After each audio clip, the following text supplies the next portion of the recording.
2 Samuel 1.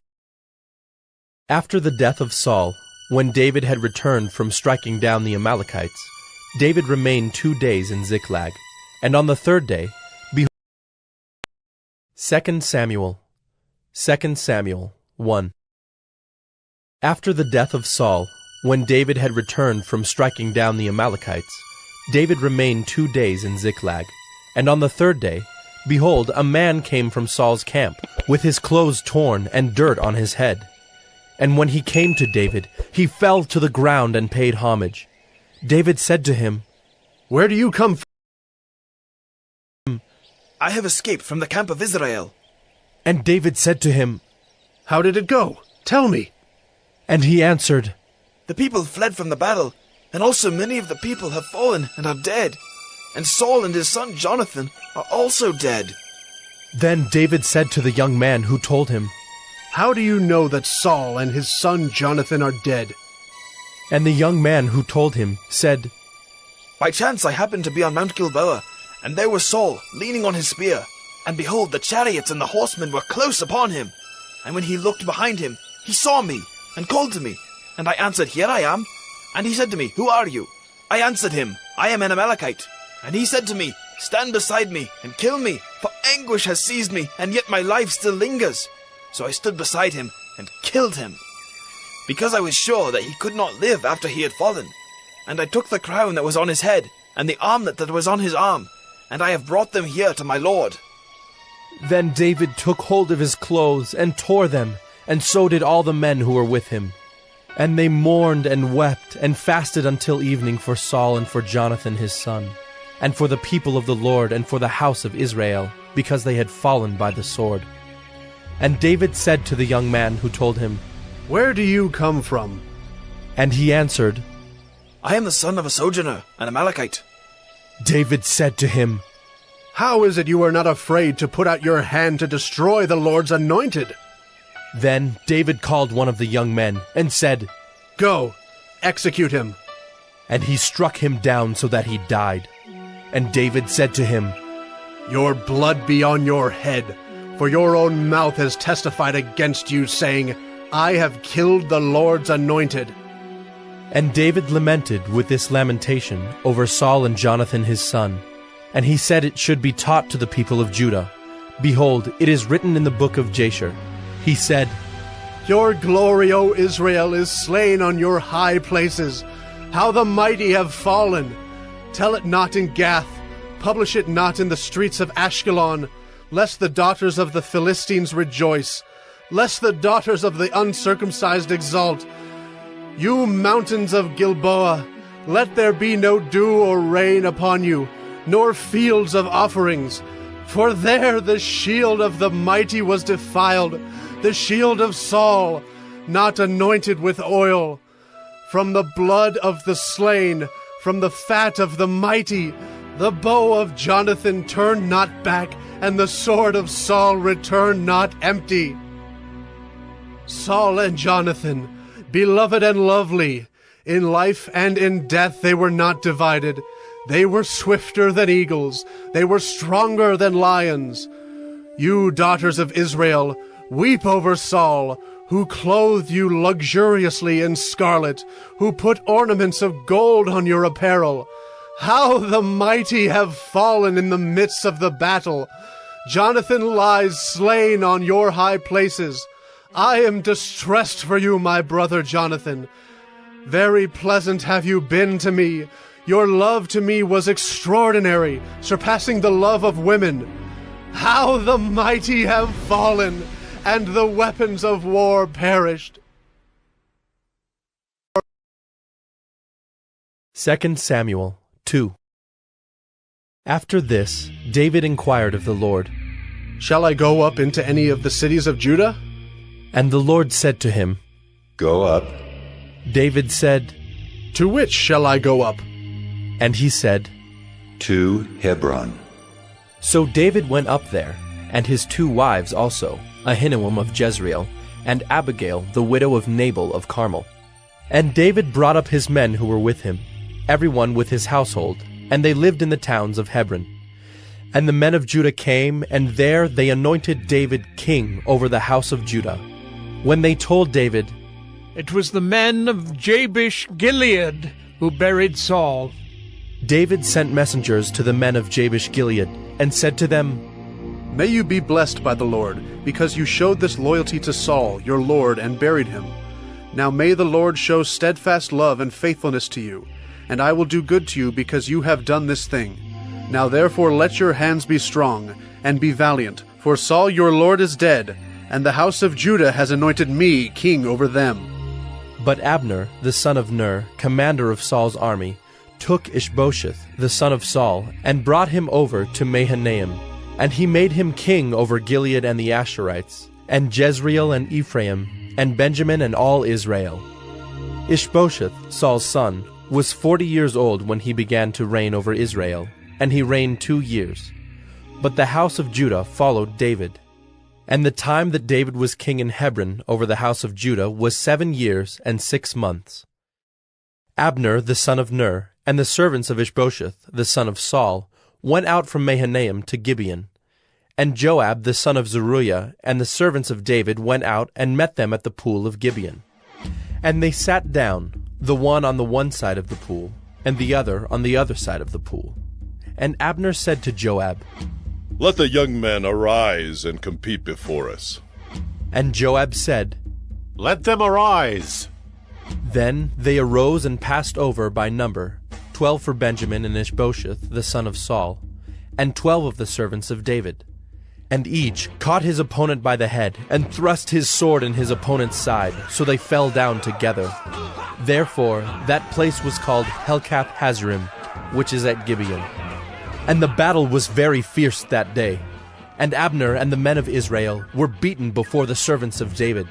And the 3 sons of Zeruiah were there, Joab, Abishai, and Asahel.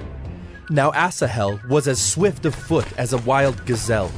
And Asahel pursued Abner, and as he went, he turned neither to the right hand nor to the left from following Abner. Then Abner looked behind him and said, Is it you, Asahel? And he answered, "It is I."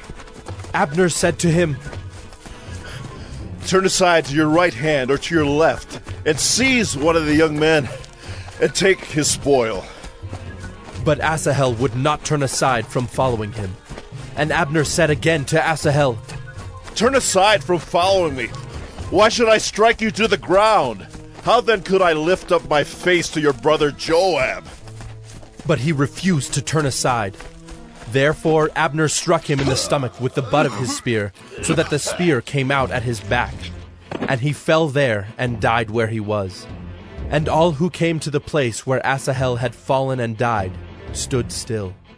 But Joab and Abishai pursued Abner. And as the sun was going down, they came to the hill of Ammah, which lies before Giah on the way to the wilderness of Gibeon. And the people of Benjamin gathered themselves together behind Abner, and became one group, and took their stand on the top of a hill. Then Abner called to Joab, Shall the sword devour forever? Do you not know that the end will be bitter? How long will it be before you tell your people to turn from the pursuit of their brothers? And Joab said, As God lives, if you had not spoken, surely the men would not have given up the pursuit of their brothers until the morning.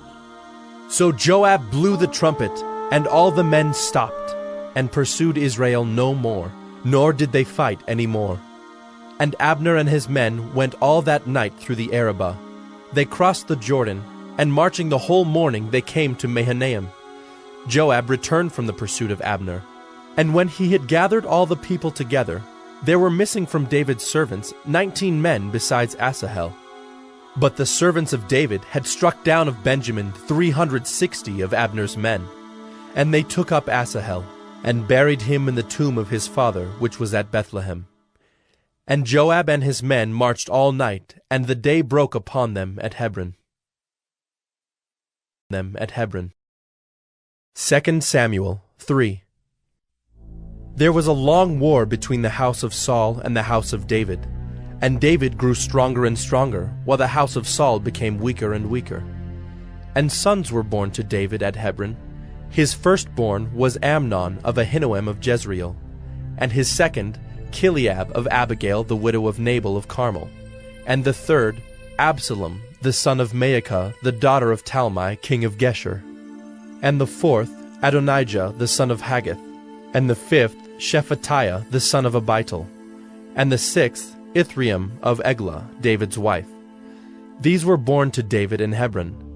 While there was war between the house of Saul and the house of David, Abner was making himself strong in the house of Saul. Now Saul had a concubine whose name was Rizpah, the daughter of Aiah.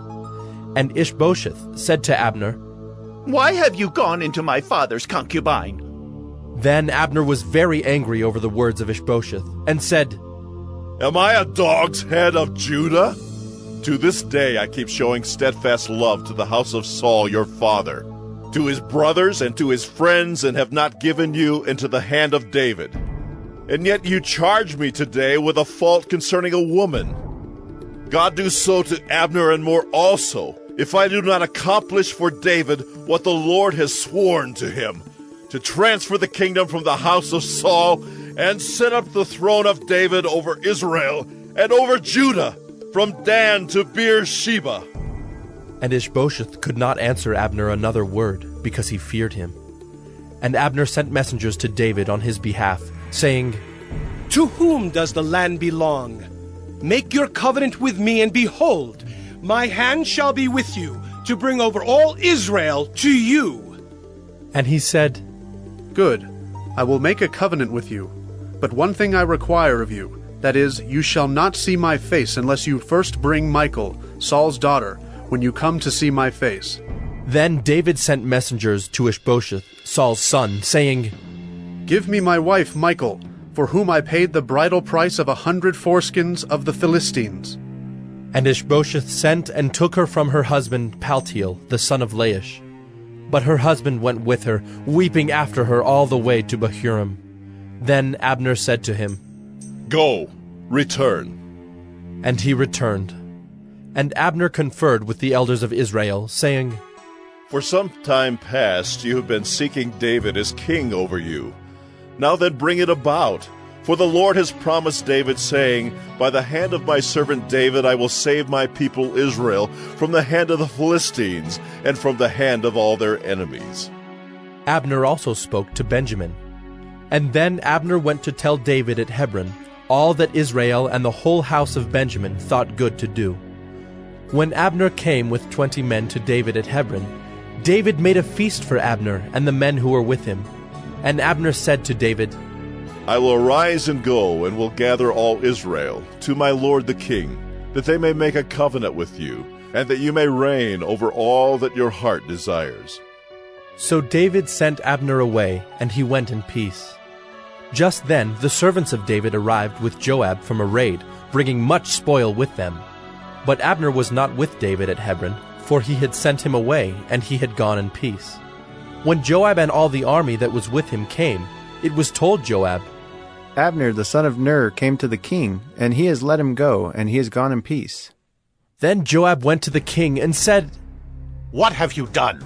Behold, Abner came to you. Why is it that you have sent him away so that he is gone? You know that Abner the son of Ner came to deceive you, and to know you're going out and you're coming in, and to know all that you are doing. When Joab came out from David's presence, he sent messengers after Abner, and they brought him back from the cistern of Sirah. But David did not know about it. And when Abner returned to Hebron, Joab took him aside into the midst of the gate to speak with him privately.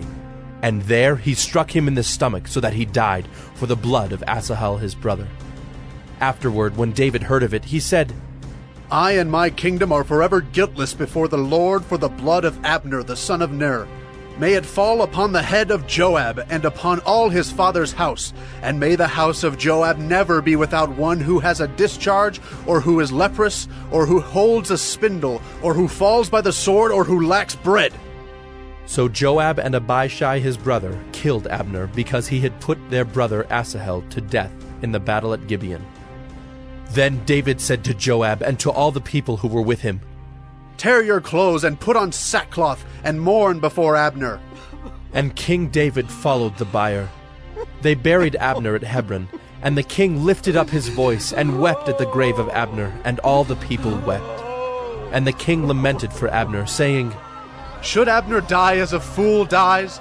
Your hands were not bound, your feet were not fettered. As one falls before the wicked, you have fallen. And all the people wept again over him. Then all the people came to persuade David to eat bread while it was yet day. But David swore, saying, God do so to me and more also, if I taste bread or anything else till the sun goes down. And all the people took notice of it, and it pleased them, as everything that the king did pleased all the people. So all the people and all Israel understood that day that it had not been the king's will to put to death Abner the son of Ner. And the king said to his servants, Do you not know that a prince and a great man has fallen this day in Israel? And I was gentle today, though anointed king. These men, the sons of Zeruiah, are more severe than I. The Lord repay the evildoer according to his wickedness. 2 Samuel 4. When Ishbosheth, Saul's son, heard that Abner had died at Hebron, his courage failed, and all Israel was dismayed. Now Saul's son had 2 men who were captains of raiding bands. The name of the one was Baanah, and the name of the other Rechab, sons of Rimmon, a man of Benjamin from Beeroth, for Beeroth also is counted part of Benjamin. The Beerothites fled to Gittaim and have been sojourners there to this day. Jonathan the son of Saul had a son who was crippled in his feet. He was 5 years old when the news about Saul and Jonathan came from Jezreel, and his nurse took him up and fled. And as she fled in her haste, he fell and became lame. And his name was Mephibosheth. Now the sons of Rimmon the Beerothite, Rechab and Baanah, set out, and about the heat of the day they came to the house of Ishbosheth, as he was taking his noonday rest. And they came into the midst of the house as if to get wheat, and they stabbed him in the stomach. Then Rechab and Baanah his brother escaped. When they came into the house, as he lay on his bed in his bedroom, they struck him and put him to death and beheaded him. They took his head and went by the way of the Arabah all night, and brought the head of Ishbosheth to David at Hebron. And they said to the king, Here is the head of Ishbosheth, the son of Saul, your enemy, who sought your life. The Lord has avenged my lord the king this day on Saul and on his offspring. But David answered Rechab and Baanah his brother, the sons of Rimmon the Beerothite, As the Lord lives, who has redeemed my life out of every adversity, when one told me, Behold, Saul is dead, and thought he was bringing good news, I seized him and killed him at Ziklag, which was the reward I gave him for his news. How much more, when wicked men have killed a righteous man in his own house on his bed, shall I not now require his blood at your hand and destroy you from the earth? And David commanded his young men, and they killed them and cut off their hands and feet, and hanged them beside the pool at Hebron. But they took the head of Ishbosheth, and buried it in the tomb of Abner at Hebron.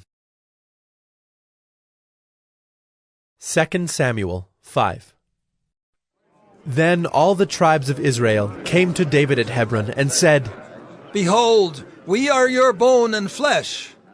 In times past, when Saul was king over us, it was you who led out and brought in Israel. And the Lord said to you, You shall be shepherd of my people Israel, and you shall be prince over Israel.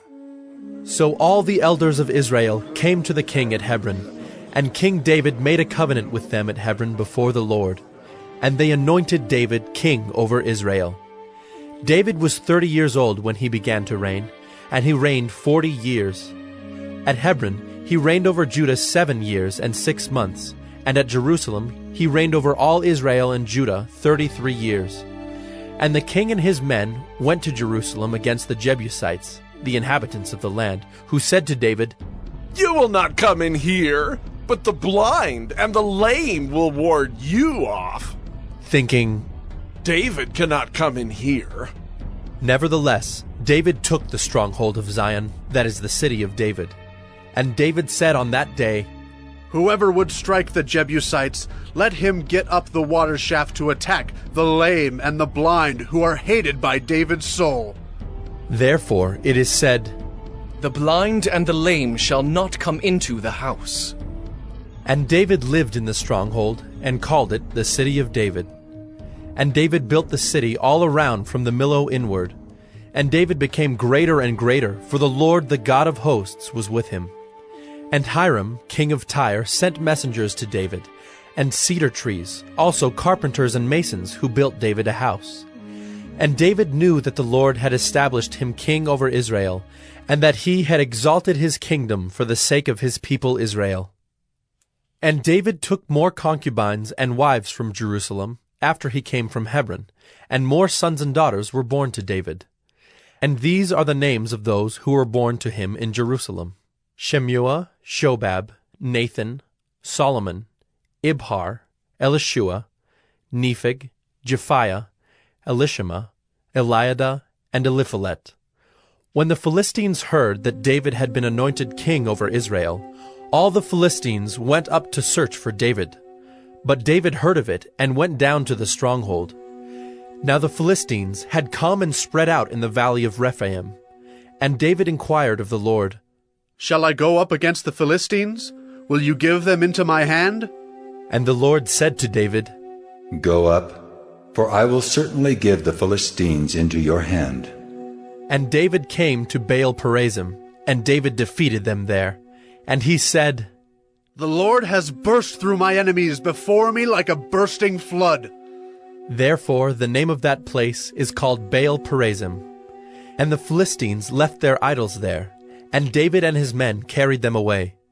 And the Philistines came up yet again, and spread out in the valley of Rephaim. And when David inquired of the Lord, he said, You shall not go up. Go around to their rear, and come against them opposite the balsam trees. And when you hear the sound of marching in the tops of the balsam trees, then rouse yourself, for then the Lord has gone out before you to strike down the army of the Philistines.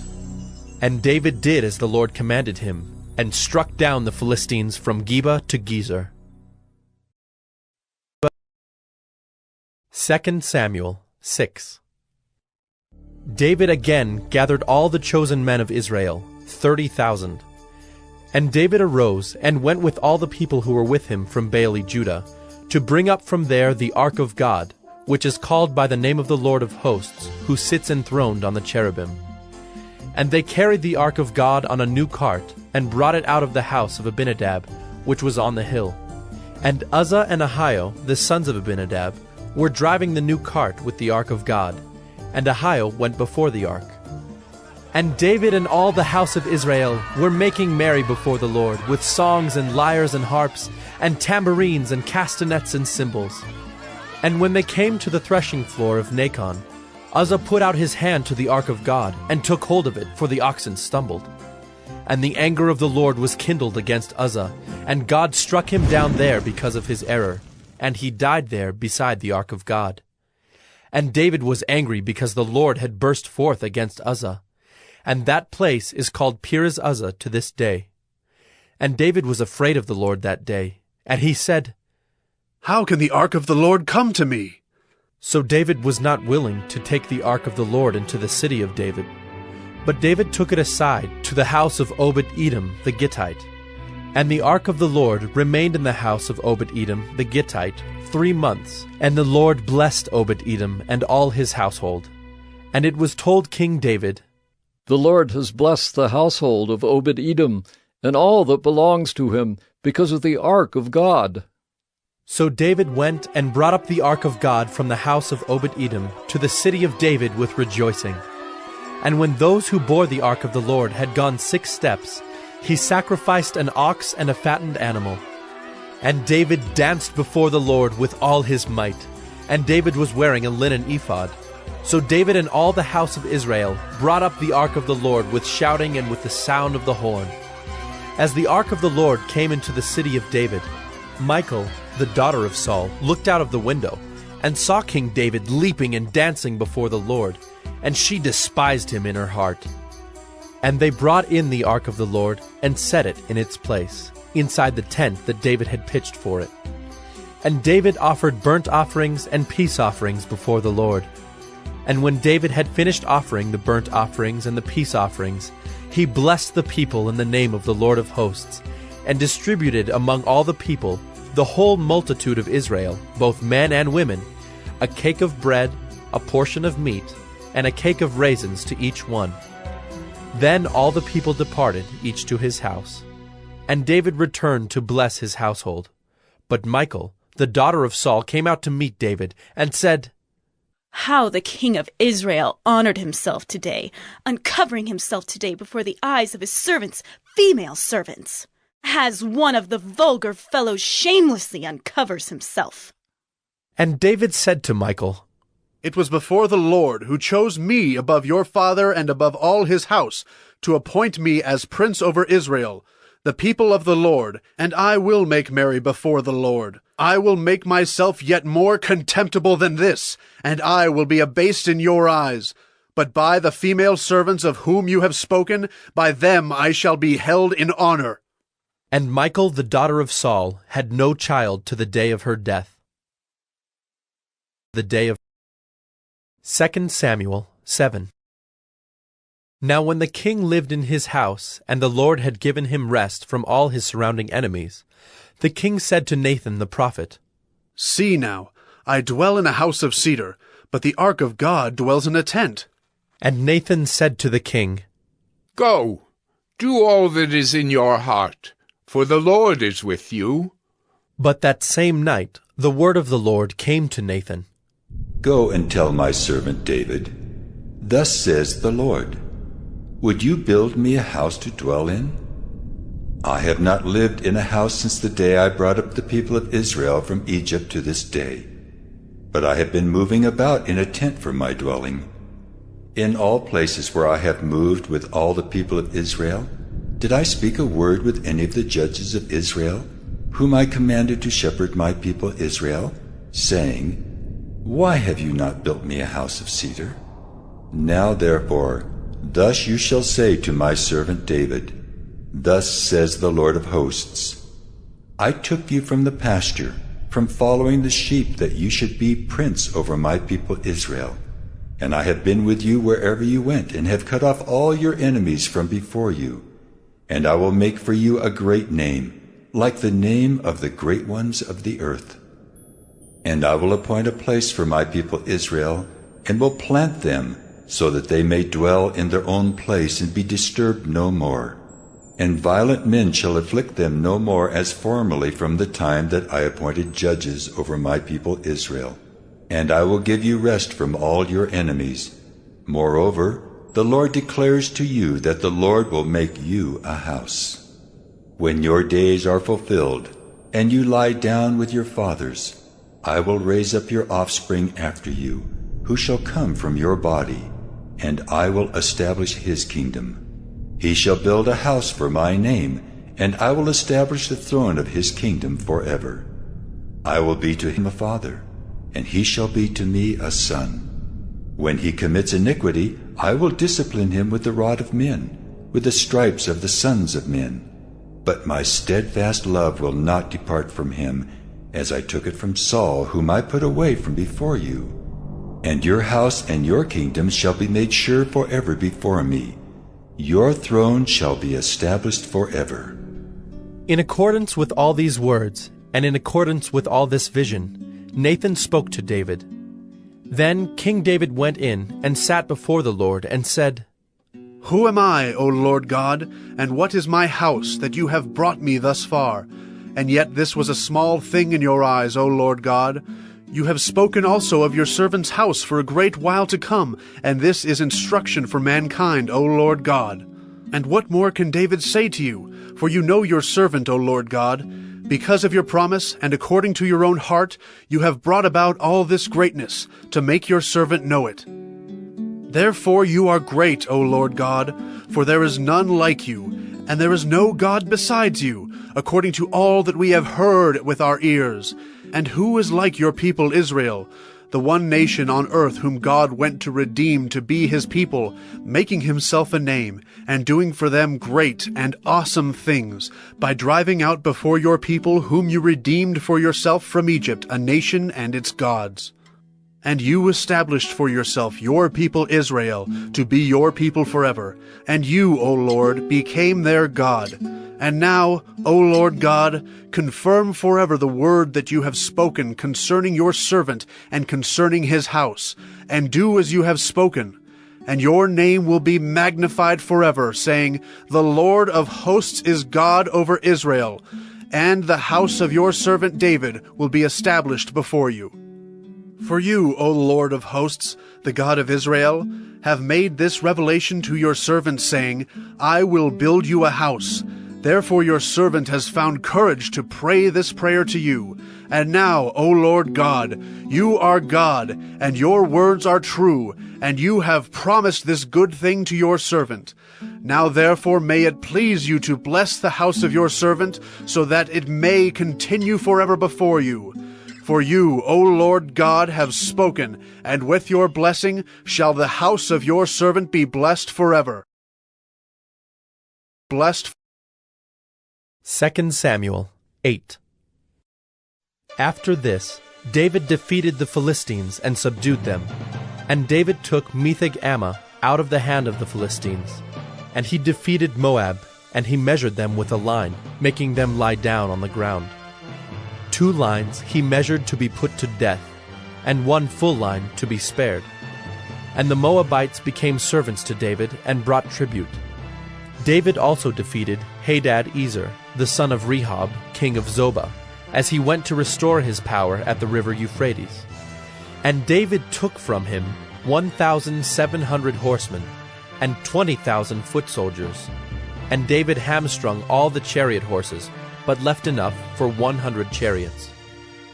And when the Syrians of Damascus came to help Hadad-ezer, king of Zobah, David struck down 22,000 men of the Syrians.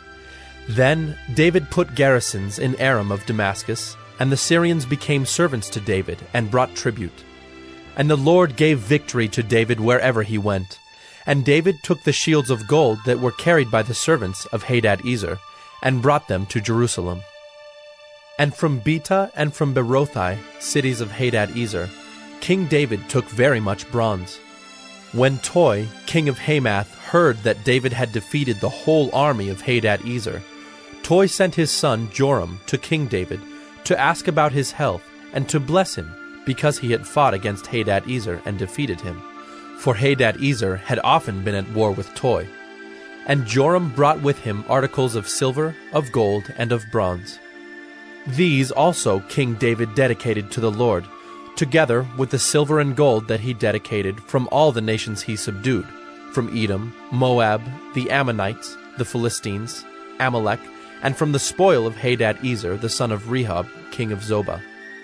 And David made a name for himself when he returned from striking down 18,000 Edomites in the valley of Salt.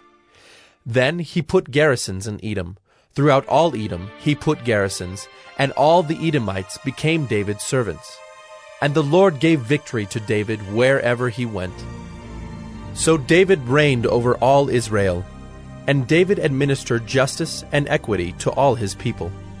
Joab, the son of Zeruiah, was over the army, and Jehoshaphat, the son of Ahilud, was recorder.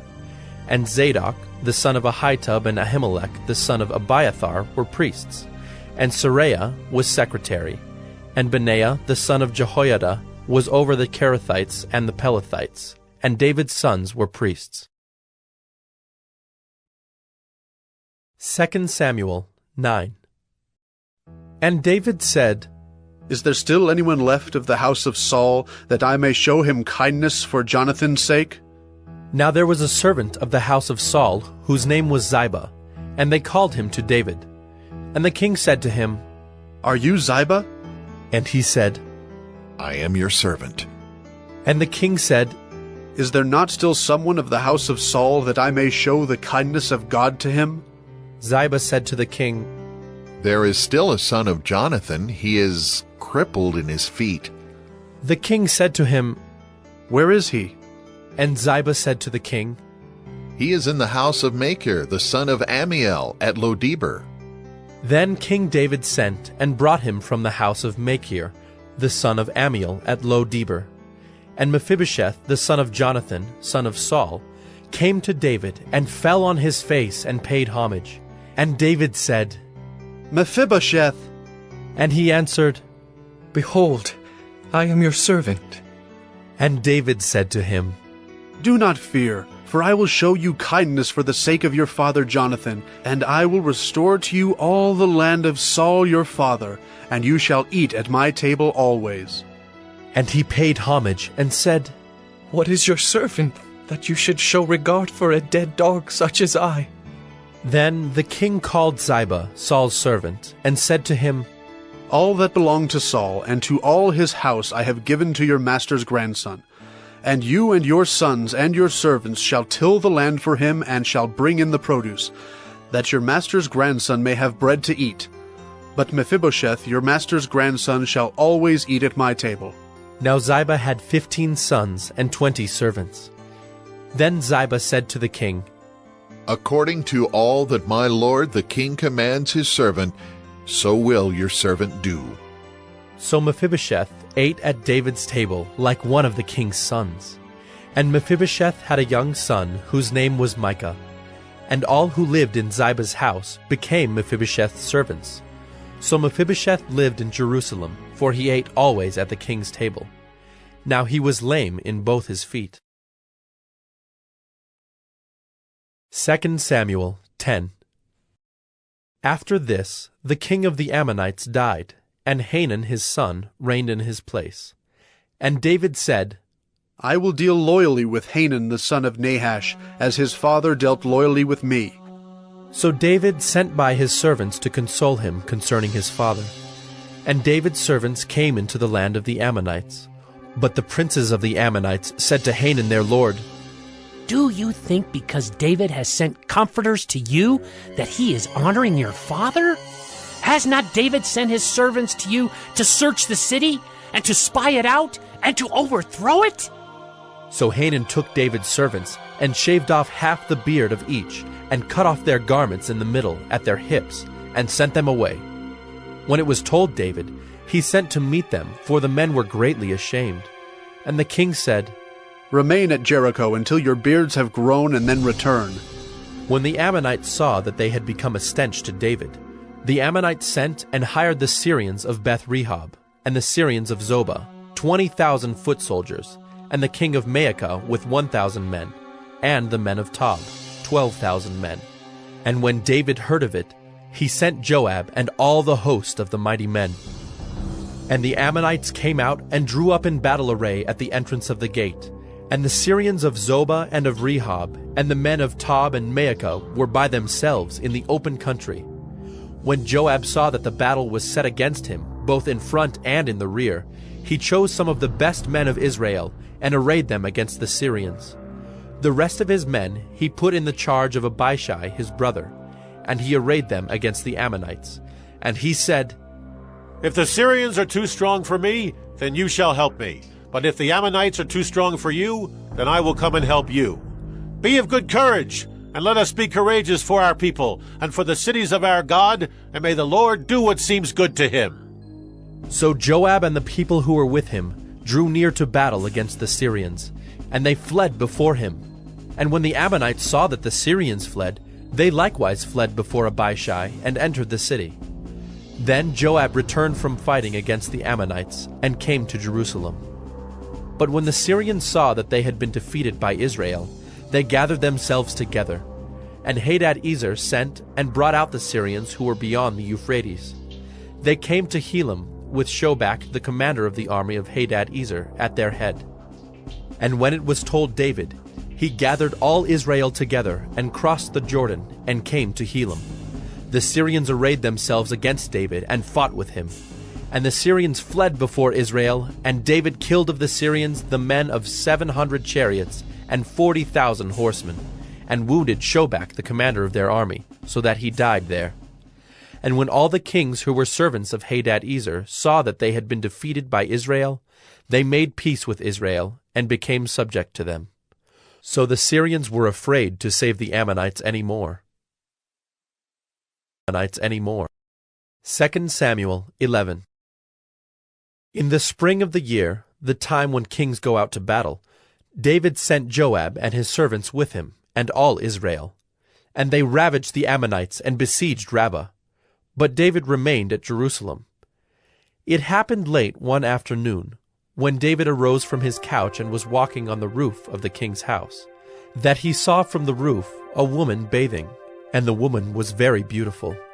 And David sent and inquired about the woman. And one said, Is not this Bathsheba, the daughter of Eliam, the wife of Uriah the Hittite? So David sent messengers and took her, and she came to him, and he lay with her. Now she had been purifying herself from her uncleanness. Then she returned to her house. And the woman conceived, and she sent and told David, I am pregnant. So David sent word to Joab, Send me Uriah the Hittite. And Joab sent Uriah to David. When Uriah came to him, David asked how Joab was doing, and how the people were doing, and how the war was going. Then David said to Uriah, Go down to your house and wash your feet. And Uriah went out of the king's house, and there followed him a present from the king. But Uriah slept at the door of the king's house with all the servants of his lord, and did not go down to his house. When they told David, Uriah did not go down to his house, David said to Uriah, Have you not come from a journey? Why did you not go down to your house? Uriah said to David, The ark and Israel and Judah dwell in booths, and my lord Joab and the servants of my lord are camping in the open field. Shall I then go to my house, to eat and to drink, and to lie with my wife? As you live and as your soul lives, I will not do this thing. Then David said to Uriah, Remain here today also, and tomorrow I will send you back. So Uriah remained in Jerusalem that day and the next. And David invited him, and he ate in his presence and drank, so that he made him drunk. And in the evening he went out to lie on his couch with the servants of his lord, but he did not go down to his house. In the morning David wrote a letter to Joab, and sent it by the hand of Uriah. In the letter he wrote, Set Uriah in the forefront of the hardest fighting, and then draw back from him, that he may be struck down and die. And as Joab was besieging the city, he assigned Uriah to the place where he knew there were valiant men. And the men of the city came out and fought with Joab, and some of the servants of David among the people fell. Uriah the Hittite also died. Then Joab sent and told David all the news about the fighting. And he instructed the messenger, When you have finished telling all the news about the fighting to the king, then, if the king's anger rises, and if he says to you, Why did you go so near the city to fight? Did you not know that they would shoot from the wall? Who killed Abimelech, the son of Jerubbesheth? Did not a woman cast an upper millstone on him from the wall, so that he died at Thebez? Why did you go so near the wall? Then you shall say, Your servant Uriah the Hittite is dead also. So the messenger went and came and told David all that Joab had sent him to tell. The messenger said to David, The men gained an advantage over us and came out against us in the field, but we drove them back to the entrance of the gate. Then the archers shot at your servants from the wall. Some of the king's servants are dead, and your servant Uriah the Hittite is dead also. David said to the messenger, Thus shall you say to Joab, Do not let this matter trouble you, for the sword devours now one and now another. Strengthen your attack against the city and overthrow it, and encourage him. When the wife of Uriah heard that Uriah her husband was dead, she lamented over her husband. And when the mourning was over, David sent and brought her to his house, and she became his wife, and bore him a son. But the thing that David had done displeased the Lord. 2 Samuel 12. And the Lord sent Nathan to David. He came to him and said to him, There were 2 men in a certain city, the one rich and the other poor. The rich man had very many flocks and herds, but the poor man had nothing but one little ewe lamb, which he had bought. And he brought it up and it grew up with him and with his children. It used to eat of his morsel and drink from his cup and lie in his arms, and it was like a daughter to him. Now there came a traveler to the rich man, and he was unwilling to take one of his own flock or herd to prepare for the guest who had come to him. But he took the poor man's lamb and prepared it for the man who had come to him. Then David's anger was greatly kindled against the man, and he said to Nathan, "As the Lord lives, the man who has done this deserves to die, and he shall restore the lamb fourfold because he did this thing, and because he had no pity." Nathan said to David, "You are the man. Thus says the Lord, the God of Israel, I anointed you king over Israel, and I delivered you out of the hand of Saul. And I gave you your master's house and your master's wives into your arms, and gave you the house of Israel and of Judah. And if this were too little, I would add to you as much more. Why have you despised the word of the Lord, to do what is evil in his sight? You have struck down Uriah the Hittite with the sword, and have taken his wife to be your wife, and have killed him with the sword of the Ammonites. Now, therefore, the sword shall never depart from your house, because you have despised me, and have taken the wife of Uriah the Hittite to be your wife. Thus says the Lord, Behold, I will raise up evil against you out of your own house, and I will take your wives before your eyes, and give them to your neighbor, and he shall lie with your wives in the sight of this sun, for you did it secretly. But I will do this thing before all Israel and before the sun." David said to Nathan, "I have sinned against the Lord." And Nathan said to David, "The Lord also has put away your sin. You shall not die. Nevertheless, because by this deed you have utterly scorned the Lord, the child who is born to you shall die." Then Nathan went to his house. And the Lord afflicted the child that Uriah's wife bore to David, and he became sick. David therefore sought God on behalf of the child, and David fasted and went in and lay all night on the ground. And the elders of his house stood beside him to raise him from the ground, but he would not, nor did he eat food with them. On the 7th day the child died. And the servants of David were afraid to tell him that the child was dead, for they said, "Behold, while the child was yet alive, we spoke to him, and he did not listen to us. How then can we say to him, the child is dead? He may do himself some harm." But when David saw that his servants were whispering together, David understood that the child was dead. And David said to his servants, "Is the child dead?" They said, "He is dead." Then David arose from the earth, and washed and anointed himself, and changed his clothes. And he went into the house of the Lord, and worshipped. He then went to his own house, and when he asked, they set food before him, and he ate. Then his servant said to him, "What is this thing that you have done?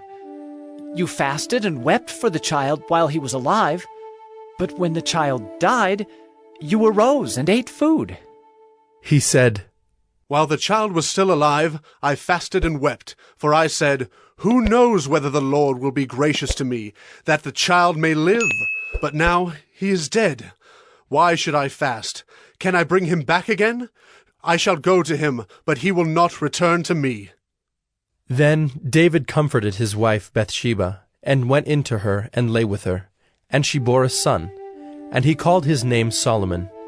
And the Lord loved him, and sent a message by Nathan the prophet. So he called his name Jedidiah, because of the Lord. Now Joab fought against Rabbah of the Ammonites, and took the royal city. And Joab sent messengers to David, and said, "I have fought against Rabbah. Moreover, I have taken the city of waters." Now then, gather the rest of the people together, and encamp against the city, and take it, lest I take the city, and it be called by my name. So David gathered all the people together, and went to Rabbah, and fought against it, and took it.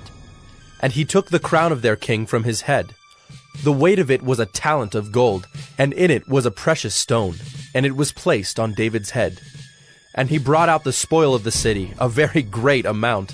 And he brought out the people who were in it, and set them to labor with saws and iron picks and iron axes, and made them toil at the brick kilns.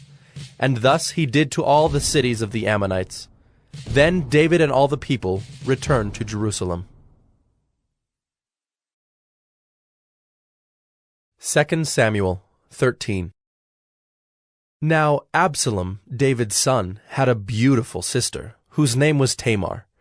And after a time, Amnon, David's son, loved her. And Amnon was so tormented that he made himself ill because of his sister Tamar, for she was a virgin, and it seemed impossible to Amnon to do anything to her. But Amnon had a friend, whose name was Jonadab, the son of Shimeah, David's brother. And Jonadab was a very crafty man. And he said to him, "O son of the king, why are you so haggard morning after morning? Will you not tell me?" Amnon said to him, "I love Tamar, my brother Absalom's sister." Jonadab said to him, "Lie down on your bed and pretend to be ill, and when your father comes to see you, say to him, 'Let my sister Tamar come and give me bread to eat, and prepare the food in my sight, that I may see it and eat it from her hand.'" So Amnon lay down and pretended to be ill. And when the king came to see him, Amnon said to the king, "Please, let my sister Tamar come and make a couple of cakes in my sight, that I may eat from her hand." Then David sent home to Tamar, saying, "Go to your brother Amnon's house and prepare food for him." So Tamar went to her brother Amnon's house, where he was lying down. And she took dough and kneaded it, and made cakes in his sight, and baked the cakes. And she took the pan and emptied it out before him, but he refused to eat. And Amnon said, "Send out everyone from me." So everyone went out from him. Then Amnon said to Tamar, "Bring the food into the chamber, that I may eat from your hand." And Tamar took the cakes she had made, and brought them into the chamber to Amnon her brother. But when she brought them near him to eat, he took hold of her and said to her, "Come, lie with me, my sister." She answered him, "No, my brother, do not violate me, for such a thing is not done in Israel. Do not do this outrageous thing. As for me, where could I carry my shame? And as for you, you would be as one of the outrageous fools in Israel. Now therefore, please, speak to the king, for he will not withhold me from you." But he would not listen to her, and being stronger than she, he violated her and lay with her. Then Amnon hated her with very great hatred, so that the hatred with which he hated her was greater than the love with which he had loved her. And Amnon said to her, "Get up! Go!" But she said to him, "No, my brother, for this wrong in sending me away is greater than the other that you did to me." But he would not listen to her. He called the young man who served him and said, "Put this woman out of my presence and bolt the door after her." Now she was wearing a long robe with sleeves, for thus were the virgin daughters of the king dressed. So his servant put her out and bolted the door after her. And Tamar put ashes on her head, and tore the long robe that she wore. And she laid her hand on her head, and went away, crying aloud as she went. And her brother Absalom said to her, "Has Amnon your brother been with you? Now hold your peace, my sister. He is your brother. Do not take this to heart." So Tamar lived a desolate woman in her brother Absalom's house. When King David heard of all these things, he was very angry. But Absalom spoke to Amnon, neither good nor bad. For Absalom hated Amnon, because he had violated his sister Tamar. After 2 full years, Absalom had sheep shearers at Baal Hazor, which is near Ephraim, And Absalom invited all the king's sons. And Absalom came to the king and said, Behold, your servant has sheep shears. Please let the king and his servants go with your servant. But the king said to Absalom, No, my son, let us not all go, lest we be burdensome to you. He pressed him, but he would not go, but gave him his blessing. Then Absalom said, If not, please let my brother Amnon go with us. And the king said to him, Why should he go with you? But Absalom pressed him until he let Amnon and all the king's sons go with him. Then Absalom commanded his servants, Mark when Amnon's heart is merry with wine, and when I say to you, Strike Amnon, then kill him. Do not fear, have I not commanded you? Be courageous and be valiant. So the servants of Absalom did to Amnon as Absalom had commanded. Then all the king's sons arose, and each mounted his mule and fled. While they were on the way, news came to David. Absalom has struck down all the king's sons, and not one of them is left. Then the king arose and tore his garments, and lay on the earth. And all his servants who were standing by tore their garments. But Jonadab, the son of Shimeah, David's brother, said, Let not my lord suppose that they have killed all the young men, the king's sons, for Amnon alone is dead. For by the command of Absalom, this has been determined from the day he violated his sister Tamar. Now, therefore, let not my lord the king so take it to heart as to suppose that all the king's sons are dead, for Amnon alone is dead. But Absalom fled, and the young man who kept the watch lifted up his eyes and looked, and behold, many people were coming from the road behind him by the side of the mountain. And Jonadab said to the king, Behold, the king's sons have come. As your servant said, so it has come about. And as soon as he had finished speaking, behold, the king's sons came and lifted up their voice and wept. And the king also, and all his servants, wept very bitterly. But Absalom fled, and went to Talmai, the son of Ammihud, king of Geshur. And David mourned for his son day after day. So Absalom fled, and went to Geshur, and was there 3 years. And the spirit of the king longed to go out to Absalom, because he was comforted about Amnon, since he was dead. 2 Samuel 14. Now Joab, the son of Zeruiah, knew that the king's heart went out to Absalom. And Joab sent to Tekoa, and brought from there a wise woman, and said to her, Pretend to be a mourner, and put on mourning garments. Do not anoint yourself with oil, but behave like a woman who has been mourning many days for the dead. Go to the king, and speak thus to him. So Joab put the words in her mouth. When the woman of Tekoa came to the king, she fell on her face to the ground and paid homage, and said, Save me, O king! And the king said to her, What is your trouble? She answered, Alas, I am a widow. My husband is dead. And your servant had 2 sons, and they quarreled with one another in the field. There was no one to separate them. And one struck the other and killed him. And now the whole clan has risen against your servant, and they say, Give up the man who struck his brother, that we may put him to death for the life of his brother whom he killed. And so they would destroy the heir also. Thus they would quench my coal that is left, and leave to my husband neither name nor remnant on the face of the earth. Then the king said to the woman, Go to your house, and I will give orders concerning you. And the woman of Tekoa said to the king, On me be the guilt, my lord the king, and on my father's house. Let the king and his throne be guiltless. The king said, If anyone says anything to you, bring him to me, and he shall never touch you again. Then she said, Please let the king invoke the Lord your God, that the avenger of blood kill no more, and my son be not destroyed. He said, As the Lord lives, not one hair of your son shall fall to the ground.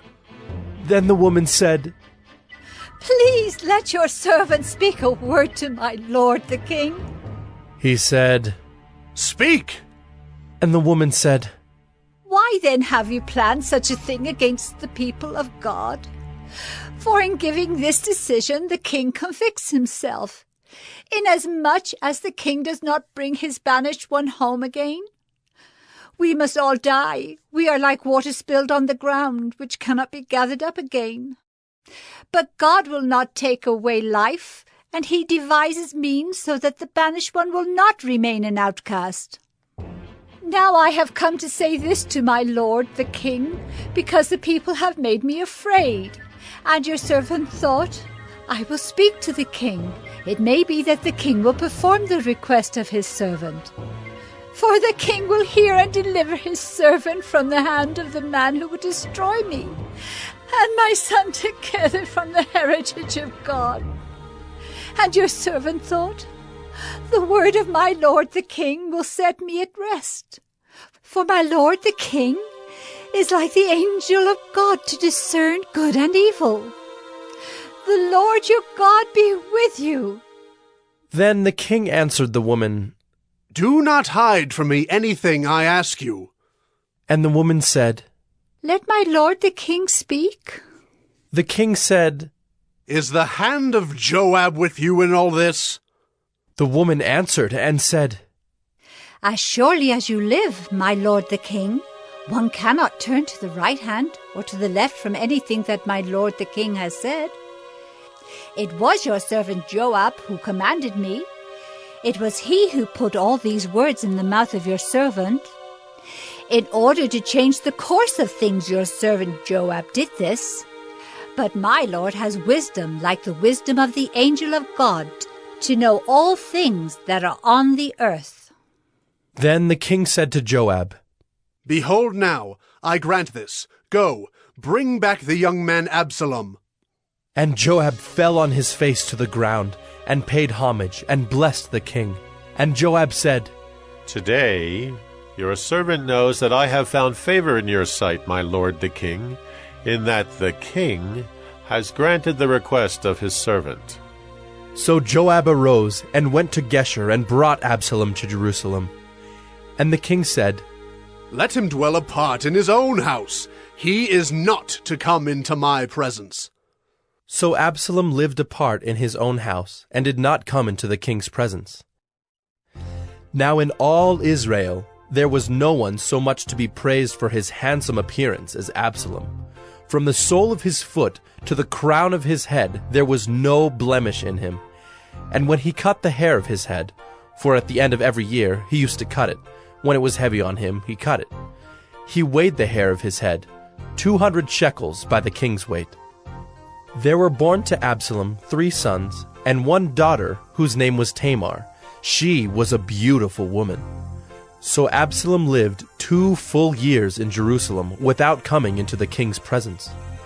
Then Absalom sent for Joab to send him to the king, but Joab would not come to him. And he sent a second time, but Joab would not come. Then he said to his servants, See, Joab's field is next to mine, and he has barley there. Go and set it on fire. So Absalom's servants set the field on fire. Then Joab arose and went to Absalom at his house, and said to him, Why have your servants set my field on fire? Absalom answered Joab, Behold, I send word to you.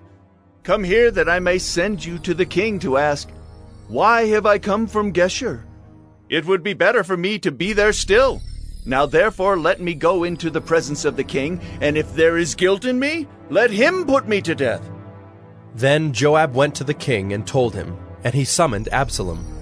So he came to the king, and bowed himself on his face to the ground before the king, and the king kissed Absalom. 2 Samuel 15. After this, Absalom got himself a chariot and horses, and 50 men to run before him. And Absalom used to rise early, and stand beside the way of the gate. And when any man had a dispute to come before the king for judgment, Absalom would call to him, and say, From what city are you? And when he said, Your servant is of such and such a tribe in Israel, Absalom would say to him, See, your claims are good and right, but there is no man designated by the king to hear you. Then Absalom would say, Oh, that I were judge in the land! Then every man with a dispute or cause might come to me, and I would give him justice. And whenever a man came near to pay homage to him, he would put out his hand and take hold of him and kiss him. Thus Absalom did to all of Israel who came to the king for judgment. So Absalom stole the hearts of the men of Israel. And at the end of 4 years, Absalom said to the king, Please let me go and pay my vow, which I have vowed to the Lord in Hebron. For your servant vowed a vow while I lived at Geshur in Aram, saying, If the Lord will indeed bring me back to Jerusalem, then I will offer worship to the Lord. The king said to him, Go in peace. So he arose and went to Hebron. But Absalom sent secret messengers throughout all the tribes of Israel, saying, As soon as you hear the sound of the trumpet, then say, Absalom is king at Hebron. With Absalom went 200 men from Jerusalem who were invited guests, and they went in their innocence and knew nothing. And while Absalom was offering the sacrifices, he sent for Ahithophel the Gilonite, David's counselor, from his city Gilo. And the conspiracy grew strong, and the people with Absalom kept increasing. And a messenger came to David, saying, The hearts of the men of Israel have gone after Absalom. Then David said to all his servants who were with him at Jerusalem, Arise, and let us flee, or else there will be no escape for us from Absalom. Go quickly, lest he overtake us quickly and bring down ruin on us and strike the city with the edge of the sword. And the king's servant said to the king, Behold, your servants are ready to do whatever my lord the king decides. So the king went out and all his household after him. And the king left 10 concubines to keep the house. And the king went out and all the people after him, and they halted at the last house. And all his servants passed by him, and all the Kerethites, and all the Pelethites, and all the 600 Gittites who had followed him from Gath, passed on before the king. Then the king said to Ittai the Gittite, Why do you also go with us? Go back and stay with the king, for you are a foreigner, and also an exile from your home. You came only yesterday, and shall I today make you wander about with us? Since I go, I know not where. Go back and take your brothers with you, and may the Lord show steadfast love and faithfulness to you. But Ittai answered the king, As the Lord lives, and as my lord the king lives, wherever my lord the king shall be, whether for death or for life, there also will your servant be. And David said to Ittai, Go then, pass on. So Ittai the Gittite passed on with all his men and all the little ones who were with him. And all the land wept aloud as all the people passed by. And the king crossed the brook Kidron, and all the people passed on toward the wilderness. And Abiathar came up, and behold, Zadok came also with all the Levites, bearing the ark of the covenant of God. And they set down the ark of God until the people had all passed out of the city. Then the king said to Zadok, Carry the ark of God back into the city. If I find favor in the eyes of the Lord, he will bring me back and let me see both it and his dwelling place. But if he says, I have no pleasure in you, behold, here I am.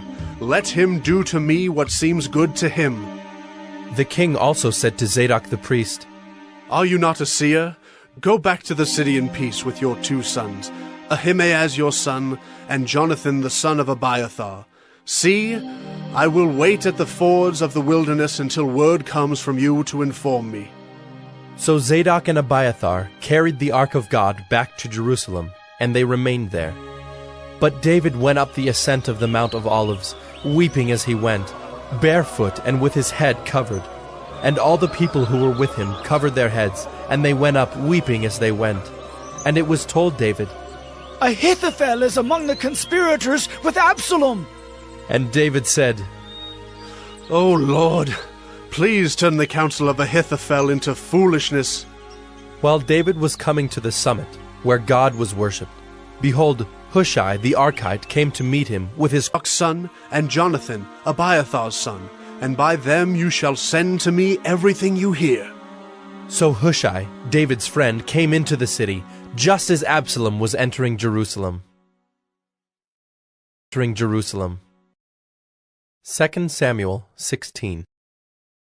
When David had passed a little beyond the summit, Ziba, the servant of Mephibosheth, met him, with a couple of donkeys saddled, bearing 200 loaves of bread, 100 bunches of raisins, 100 of summer fruits, and a skin of wine. And the king said to Ziba, "Why have you brought these?" Ziba answered, "The donkeys are for the king's household to ride on, the bread and summer fruit for the young men to eat, and the wine for those who faint in the wilderness to drink." And the king said, "And where is your master's son?" Ziba said to the king, "Behold, he remains in Jerusalem, for he said, 'Today the house of Israel will give me back the kingdom of my father.'" Then the king said to Ziba, "Behold, all that belonged to Mephibosheth is now yours." And Ziba said, "I pay homage. Let me ever find favor in your sight, my lord, the king." When King David came to Bahurim, there came out a man of the family of the house of Saul, whose name was Shimei, the son of Gera. And as he came, he cursed continually. And he threw stones at David, and at all the servants of King David, and all the people and all the mighty men were on his right hand and on his left.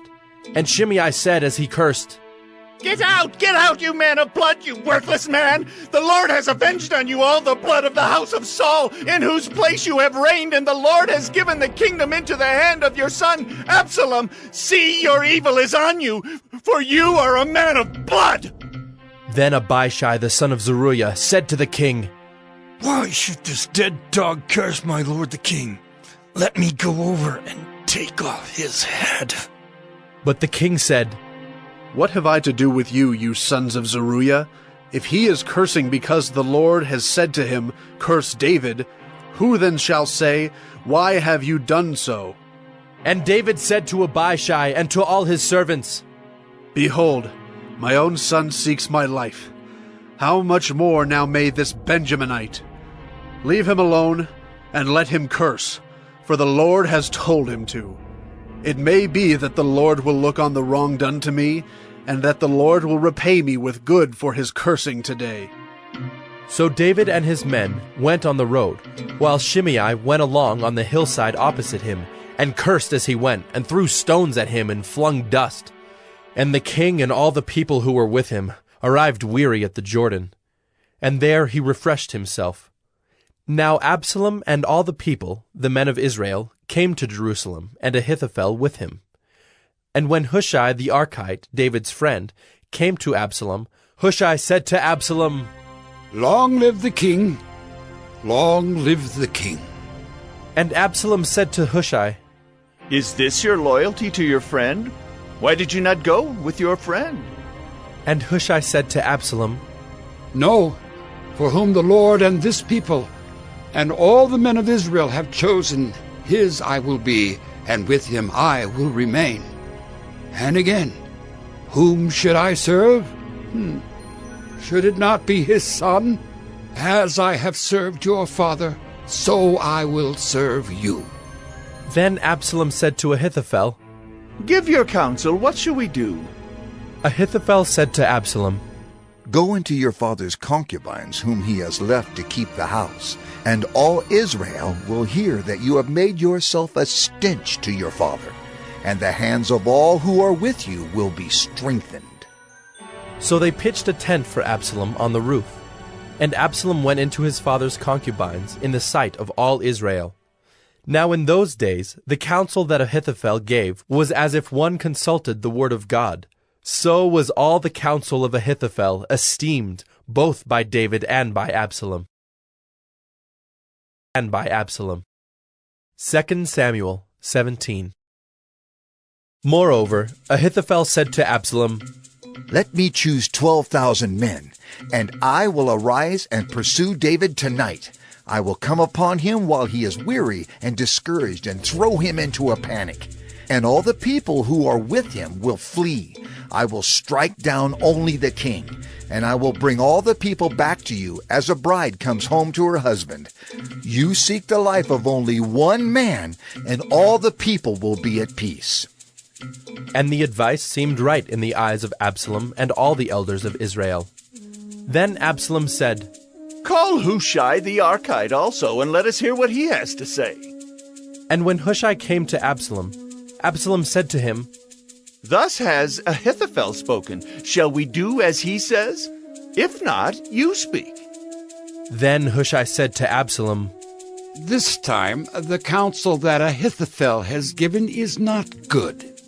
Hushai said, "You know that your father and his men are mighty men, and that they are enraged like a bear robbed of her cubs in the field.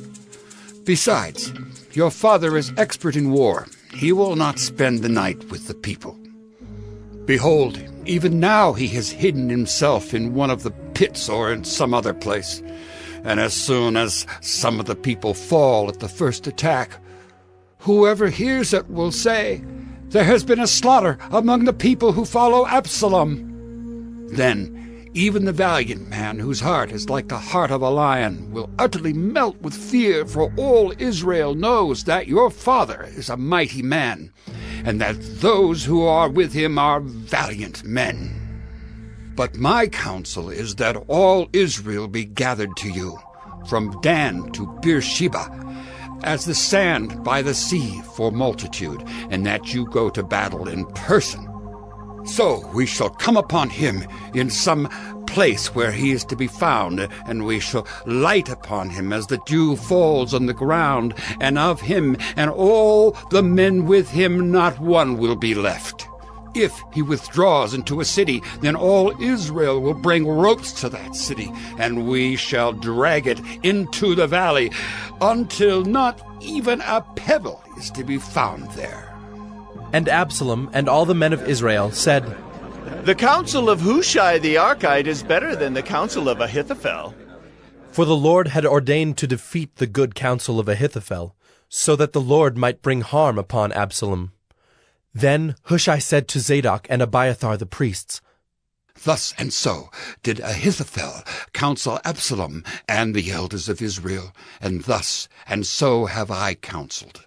Now, therefore, send quickly and tell David, 'Do not stay tonight at the fords of the wilderness, but by all means pass over, lest the king and all the people who are with him be swallowed up.'" Now Jonathan and Ahimaaz were waiting at Enrogel.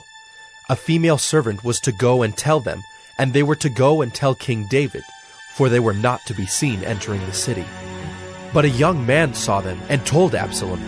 So both of them went away quickly and came to the house of a man at Bahurim, who had a well in his courtyard, and they went down into it. And the woman took and spread a covering over the well's mouth, and scattered grain on it, and nothing was known of it. When Absalom's servants came to the woman at the house, they said, "Where are Ahimaaz and Jonathan?" And the woman said to them, "They have gone over the brook of water." And when they had sought and could not find them, they returned to Jerusalem. After they had gone, the men came up out of the well, and went and told King David. They said to David, "Arise, and go quickly over the water, for thus and so has Ahithophel counseled against you." Then David arose, and all the people who were with him, and they crossed the Jordan. By daybreak not one was left who had not crossed the Jordan. When Ahithophel saw that his counsel was not followed, he saddled his donkey and went off home to his own city. He set his house in order and hanged himself, and he died and was buried in the tomb of his father. Then David came to Mahanaim, and Absalom crossed the Jordan with all the men of Israel. Now Absalom had set Amasa over the army instead of Joab. Amasa was the son of a man named Ithra the Ishmaelite, who had married Abigail, the daughter of Nahash, sister of Zeruiah, Joab's mother. And Israel and Absalom encamped in the land of Gilead. When David came to Mahanaim, Shobai, the son of Nahash from Rabbah of the Ammonites, and Machir, the son of Ammiel from Lo-debar, and Barzillai the Gileadite from Rogelim, brought beds, basins, and earthen vessels, wheat, barley, flour, parched grain, beans and lentils, honey and curds and sheep and cheese from the herd, for David and the people with him to eat. For they said, "The people are hungry and weary and thirsty in the wilderness." 2 Samuel 18. Then David mustered the men who were with him, and set over them commanders of thousands and commanders of hundreds. And David sent out the army, 1/3 under the command of Joab, 1/3 under the command of Abishai the son of Zeruiah, Joab's brother, and 1/3 under the command of Ittai the Gittite. And the king said to the men, "I myself will also go out with you." But the men said, "You shall not go out, for if we flee, they will not care about us. If half of us die, they will not care about us. But you are worth 10,000 of us. Therefore it is better that you send us help from the city." The king said to them, "Whatever seems best to you, I will do." So the king stood at the side of the gate, while all the army marched out by hundreds and by thousands. And the king ordered Joab and Abishai and Ittai, "Deal gently, for my sake, with the young man Absalom." And all the people heard when the king gave orders to all the commanders about Absalom. So the army went out into the field against Israel, and the battle was fought in the forest of Ephraim. And the men of Israel were defeated there by the servants of David, and the loss there was great on that day, 20,000 men. The battle spread over the face of all the country, and the forest devoured more people that day than the sword. And Absalom happened to meet the servants of David. Absalom was riding on his mule, and the mule went under the thick branches of a great oak, and his head caught fast in the oak, and he was suspended between heaven and earth, while the mule that was under him went on. And a certain man saw it, and told Joab, "Behold, I saw Absalom hanging in an oak." Joab said to the man who told him, "What? You saw him? Why then did you not strike him there to the ground? I would have been glad to give you 10 pieces of silver and a belt." But the man said to Joab, "Even if I felt in my hand the weight of 1,000 pieces of silver, I would not reach out my hand against the king's son. For in our hearing the king commanded you and Abishai and Ittai, for my sake protect the young man Absalom. On the other hand, if I had dealt treacherously against his life, and there is nothing hidden from the king, then you yourself would have stood aloof." Joab said, "I will not waste time like this with you." And he took 3 javelins in his hand, and thrust them into the heart of Absalom while he was still alive in the oak. And 10 young men, Joab's armor-bearers, surrounded Absalom and struck him and killed him. Then Joab blew the trumpet, and the troops came back from pursuing Israel, for Joab restrained them. And they took Absalom and threw him into a great pit in the forest, and raised over him a very great heap of stones. And all Israel fled, everyone to his own home. Now Absalom in his lifetime had taken and set up for himself the pillar that is in the king's valley, for he said, "I have no son to keep my name in remembrance." He called the pillar after his own name, and it is called Absalom's monument to this day. Then Ahimaaz the son of Zadok said, "Let me run and carry news to the king that the Lord has delivered him from the hand of his enemies." And Joab said to him, "You are not to carry news today. You may carry news another day, but today you shall carry no news, because the king's son is dead." Then Joab said to the Cushite, "Go, tell the king what you have seen." The Cushite bowed before Joab and ran. Then Ahimaaz the son of Zadok said again to Joab, "Come what may, let me also run after the Cushite." And Joab said, "Why will you run, my son, seeing that you will have no reward for the news?" "Come what may," he said, "I will run." So he said to him, "Run!" Then Ahimaaz ran by the way of the plain, and outran the Cushite.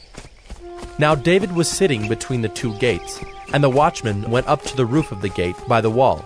And when he lifted up his eyes and looked, he saw a man running alone. The watchman called out and told the king. And the king said, "If he is alone, there is news in his mouth." And he drew nearer and nearer.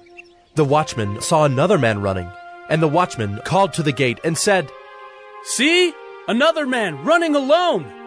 The king said, he also brings news.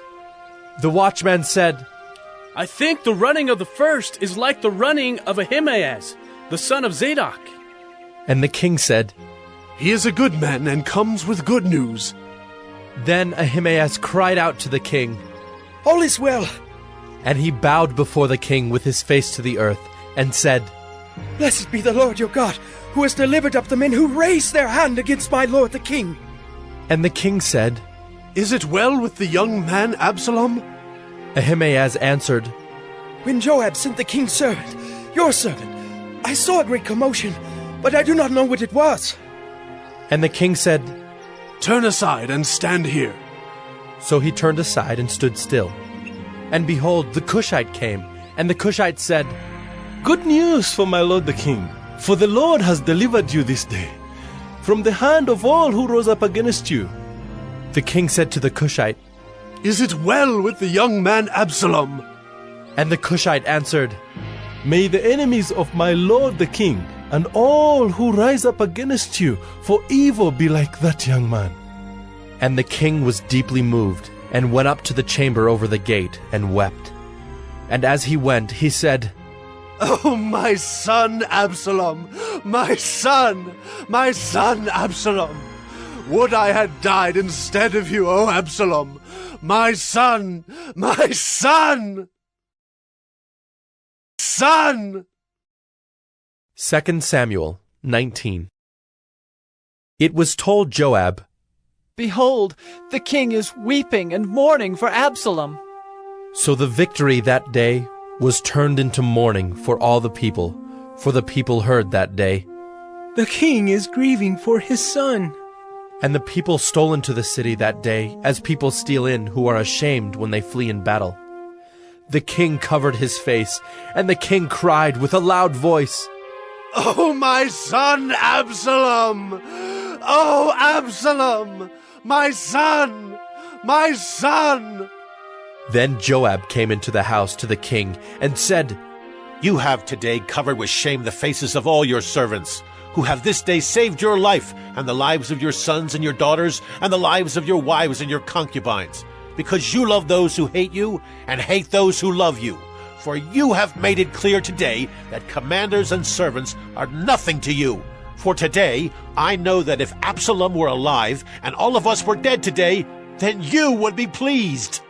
Now therefore arise, go out and speak kindly to your servants, for I swear by the Lord, if you do not go, not a man will stay with you this night, and this will be worse for you than all the evil that has come upon you from your youth until now. Then the king arose and took his seat in the gate, and the people were all told, Behold, the king is sitting in the gate. And all the people came before the king. Now Israel had fled, every man to his own home. And all the people were arguing throughout all the tribes of Israel, saying, The king delivered us from the hand of our enemies, and saved us from the hand of the Philistines. And now he has fled out of the land from Absalom. But Absalom, whom we anointed over us, is dead in battle. Now, therefore, why do you say nothing about bringing the king back? And King David sent this message to Zadok and Abiathar the priests. Say to the elders of Judah, Why should you be the last to bring the king back to his house, when the word of all Israel has come to the king? You are my brothers, you are my bone and my flesh. Why then should you be the last to bring back the king? And say to Amasa, Are you not my bone and my flesh? God do so to me and more also, if you are not commander of my army from now on in place of Joab. And he swayed the heart of all the men of Judah as one man, so that they sent word to the king, Return, both you and all your servants. So the king came back to the Jordan, and Judah came to Gilgal to meet the king and to bring the king over the Jordan. And Shimei, the son of Gera the Benjaminite from Bahurim, hurried to come down with the men of Judah to meet King David. And with him were 1,000 men from Benjamin. And Ziba the servant of the house of Saul, with his 15 sons and his 20 servants, rushed down to the Jordan before the king, and they crossed the ford to bring over the king's household and to do his pleasure. And Shimei the son of Gera fell down before the king as he was about to cross the Jordan, and said to the king, Let not my lord hold me guilty, or remember how your servant did wrong on the day my lord the king left Jerusalem. Do not let the king take it to heart, for your servant knows that I have sinned. Therefore, behold, I have come this day, the first of all the house of Joseph, to come down to meet my lord the king. Abishai, the son of Zeruiah, answered, Shall not Shimei be put to death for this, because he cursed the Lord's anointed? But David said, What have I to do with you, you sons of Zeruiah, that you should this day be as an adversary to me? Shall anyone be put to death in Israel this day? For do I not know that I am this day king over Israel? And the king said to Shimei, You shall not die. And the king gave him his oath. And Mephibosheth, the son of Saul, came down to meet the king. He had neither taken care of his feet, nor trimmed his beard, nor washed his clothes from the day the king departed until the day he came back in safety. And when he came to Jerusalem to meet the king said to him, Why did you not go with me, Mephibosheth? He answered, My lord, O king, my servant deceived me. For your servant said to him, I will saddle a donkey for myself, that I may ride on it and go with the king. For your servant is lame. He has slandered your servant to my lord the king. But my lord the king is like the angel of God. Do, therefore, what seems good to you. For all my father's house were but men doomed to death before my lord the king. But you set your servant among those who eat at your table. What further right have I than to cry to the king? And the king said to him, Why speak any more of your affairs? I of Ziba shall divide the land. And Mephibosheth said to the king, Oh, let him take it all, since my lord the king has come safely home. Now Barzillai the Gileadite had come down from Rogelim, and he went on with the king to the Jordan to escort him over the Jordan. Barzillai was a very aged man, 80 years old. He had provided the king with food while he stayed at Mahanaim, for he was a very wealthy man. And the king said to Barzillai, Come over with me, and I will provide for you with me in Jerusalem. But Barzillai said to the king, How many years have I still to live, that I should go up with the king to Jerusalem? I am this day 80 years old. Can I discern what is pleasant and what is not? Can your servant taste what he eats or what he drinks? Can I still listen to the voice of singing men and singing women? Why then should your servant be an added burden to my lord the king? Your servant will go a little way over the Jordan with the king. Why should the king repay me with such a reward? Please let your servant return, that I may die in my own city, near the grave of my father and my mother. But here is your servant Kimham. Let him go over with my lord the king, and do for him whatever seems good to you. And the king answered, Kimham shall go over with me, and I will do for him whatever seems good to you. And all that you desire of me I will do for you. Then all the people went over the Jordan, and the king went over. And the king kissed Barzillai and blessed him, and he returned to his own home. The king went on to Gilgal, and Kimham went on with him. All the people of Judah, and also half the people of Israel, brought the king on his way. Then all the men of Israel came to the king, and said to the king, Why have our brothers the men of Judah stolen you away, and brought the king and his household over the Jordan, and all David's men with him? All the men of Judah answered the men of Israel, Because the king is our close relative. Why then are you angry over this matter? Have we eaten at all at the king's expense, or has he given us any gift? And the men of Israel answered the men of Judah, We have 10 shares in the king, and in David also we have more than you. Why then did you despise us? Were we not the first to speak of bringing back our king? But the words of the men of Judah were fiercer than the words of the men of Israel.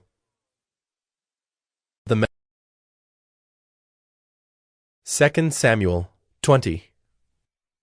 Now there happened to be there a worthless man, whose name was Sheba, the son of Bichri, a Benjaminite. And he blew the trumpet and said, We have no portion in David, and we have no inheritance in the son of Jesse. Every man to his tents, O Israel! So all the men of Israel withdrew from David and followed Sheba the son of Bichri. But the men of Judah followed their king steadfastly from the Jordan to Jerusalem. And David came to his house at Jerusalem. And the king took the 10 concubines whom he had left to care for the house, and put them in a house under guard, and provided for them, but did not go into them. So they were shut up until the day of their death, living as if in widowhood. Then the king said to Amasa, Call the men of Judah together to me within 3 days, and be here yourself. So Amasa went to summon Judah, but he delayed beyond the set time that had been appointed him. And David said to Abishai, Now Sheba, the son of Bichri, will do us more harm than Absalom. Take your lord's servants and pursue him, lest he get himself to fortified cities and escape from us. And there went out after him Joab's men, and the Kerethites and the Pelethites, and all the mighty men. They went out from Jerusalem to pursue Sheba the son of Bichri. When they were at the great stone that is in Gibeon, Amasa came to meet them. Now Joab was wearing a soldier's garment, and over it was a belt with a sword in its sheath, fastened on his thigh. And as he went, and Joab said to Amasa, Is it well with you, my brother? And Joab took Amasa by the beard with his right hand to kiss him. But Amasa did not observe the sword that was in Joab's hand. So Joab struck him with it in the stomach, and spilled his entrails to the ground without striking a second blow, and he died. Then Joab and Abishai his brother pursued Sheba the son of Bichri. And one of Joab's young men took his stand by Amasa and said, Whoever favors Joab, and whoever is for David, let him follow Joab. And Amasa lay wallowing in his blood in the highway, and anyone who came by seeing him stopped.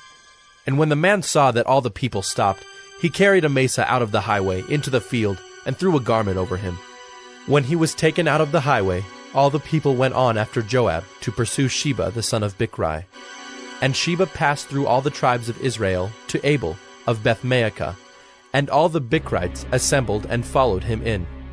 And all the men who were with Joab came and besieged him in Abel of Bethmaachah. They cast up a mound against the city, and it stood against the rampart, and they were battering the wall to throw it down. Then a wise woman called from the city, Listen! Listen! Tell Joab, come here, that I may speak to you. And he came near her. And the woman said, Are you Joab?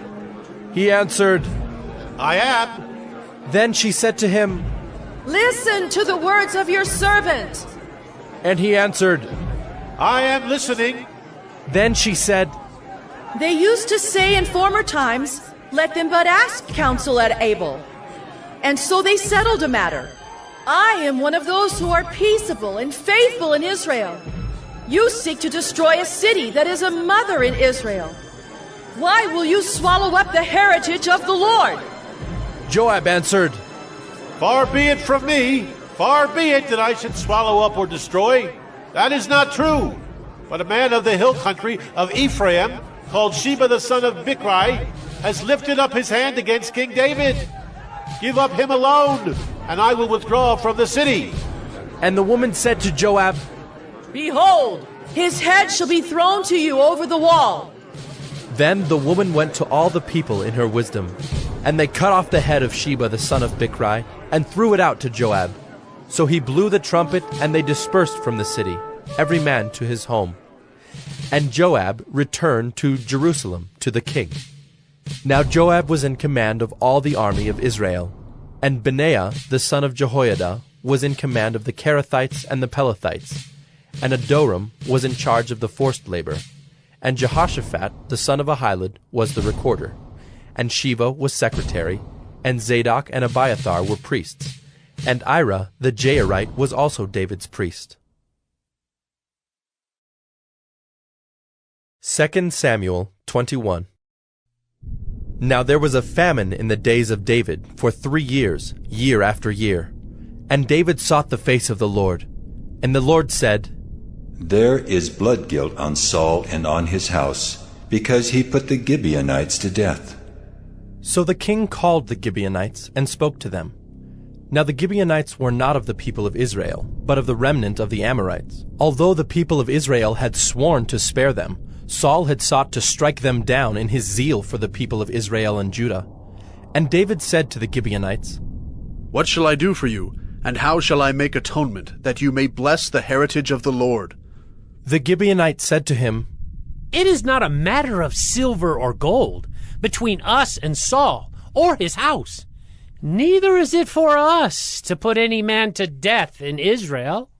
And he said, What do you say that I shall do for you? They said to the king, The man who consumed us and planned to destroy us, so that we should have no place in all the territory of Israel. Let 7 of his sons be given to us, so that we may hang them before the Lord at Gibeah of Saul, the chosen of the Lord. And the king said, I will give them. But the king spared Mephibosheth, the son of Saul's son, Jonathan, because of the oath of the Lord that was between them, between David and Jonathan, the son of Saul.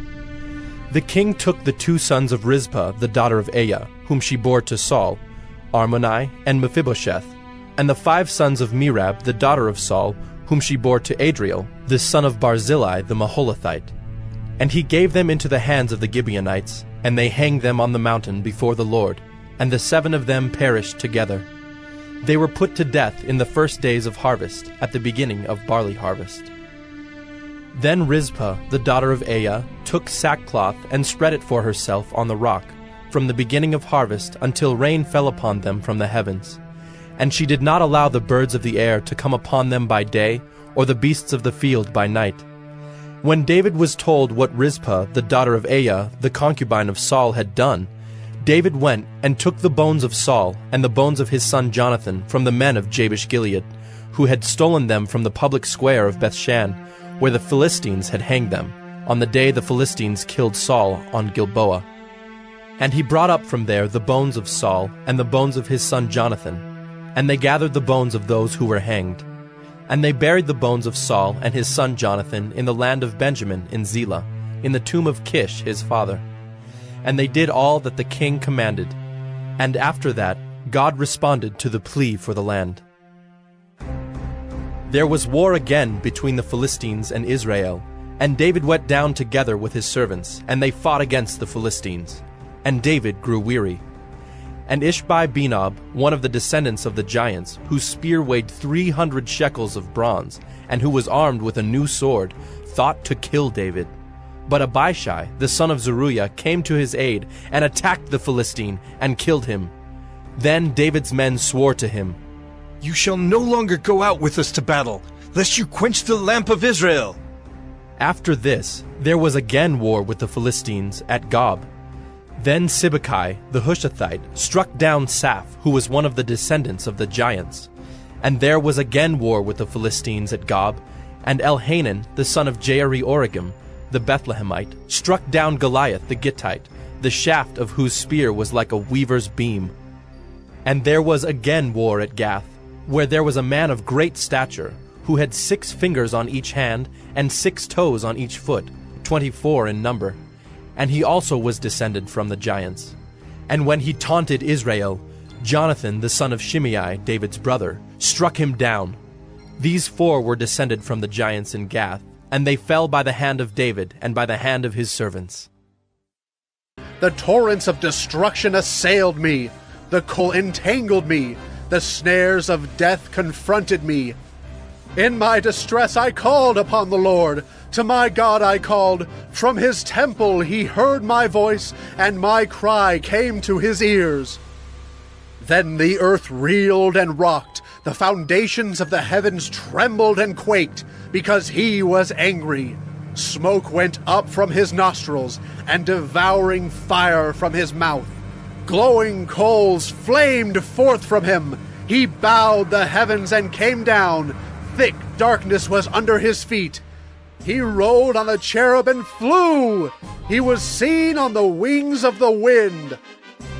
He made darkness around him his canopy, thick clouds, a gathering of water.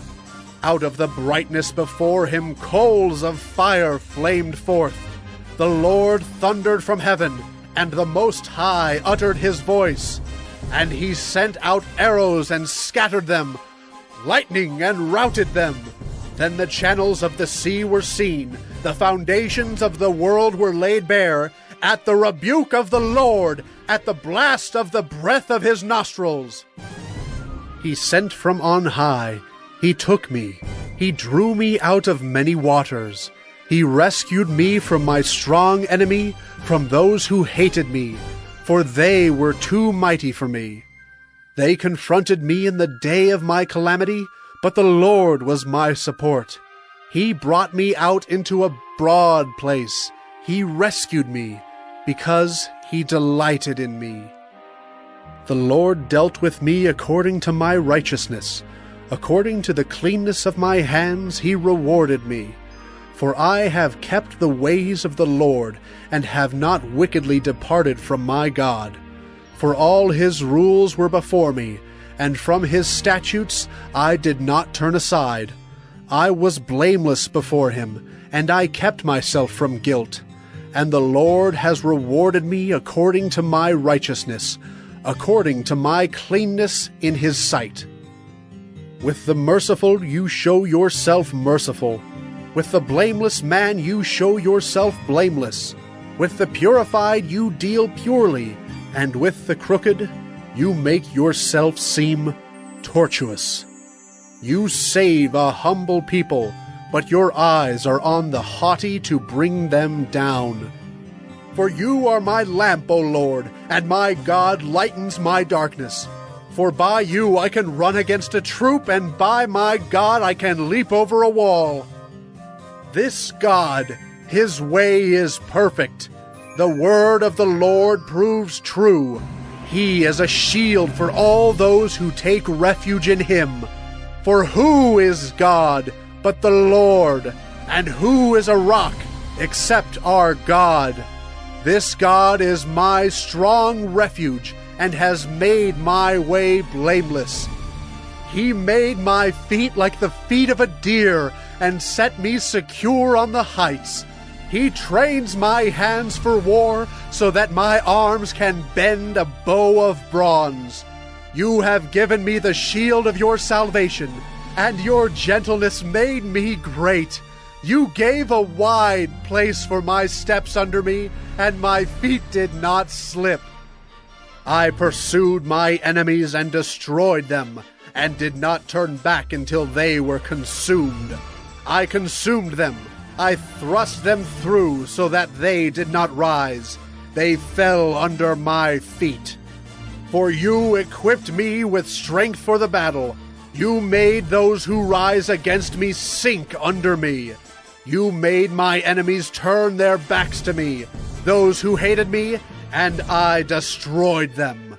They looked, but there was none to save. They cried to the Lord, but he did not answer them. I beat them fine as the dust of the earth. I crushed them and stamped them down like the mire of the streets. Praise you, O Lord, among the nations, and sing praises to your name. Great salvation he brings to his king, and shows steadfast love to his anointed, to David and his offspring forever. Forever. 2 Samuel 23. Now these are the last words of David, the oracle of David, the son of Jesse, the oracle of the man who was raised on high, the anointed of the God of Jacob, the sweet psalmist of Israel. The Spirit of the Lord speaks by me. His word is on my tongue. The God of Israel has spoken.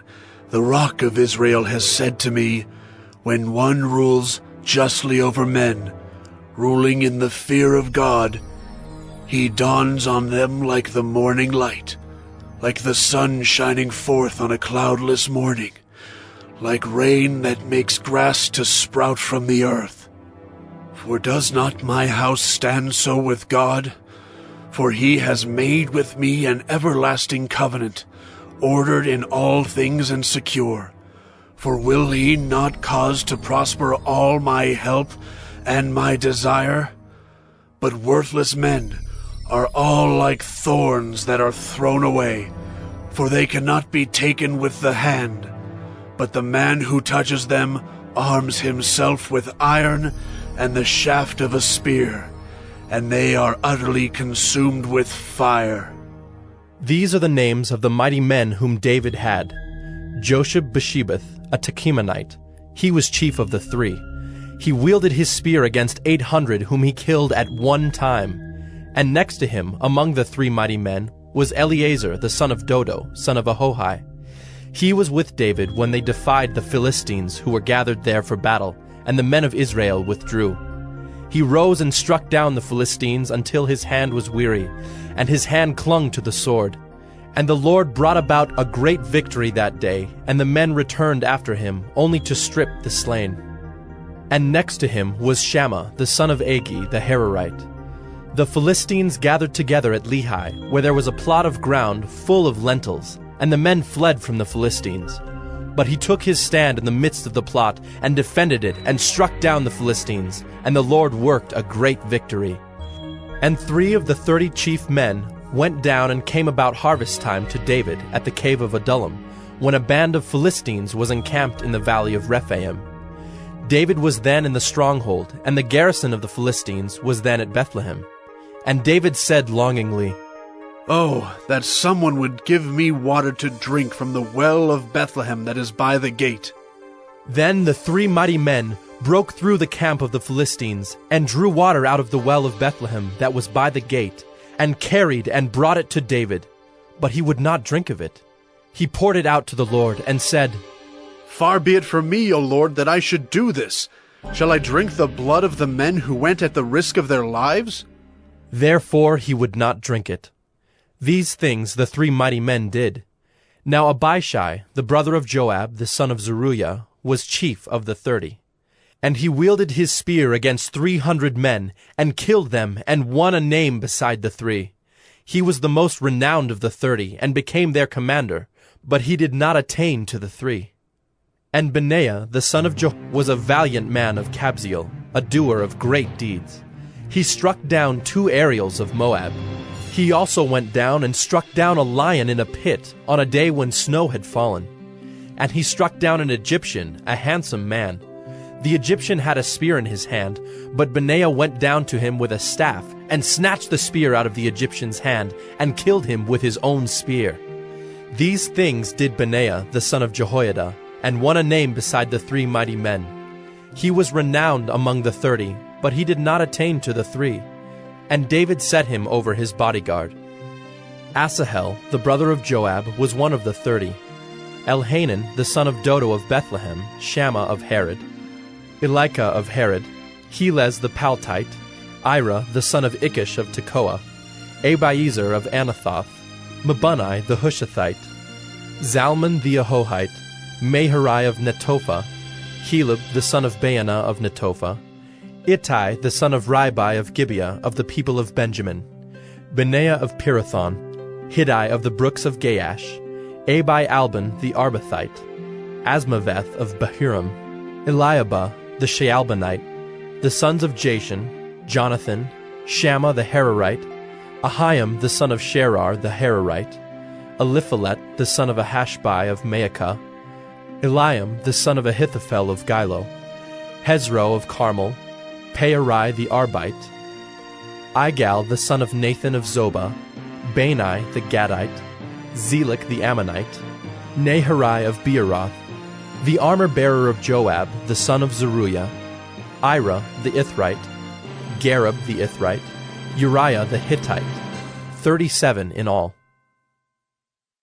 37 in all. 2 Samuel 24.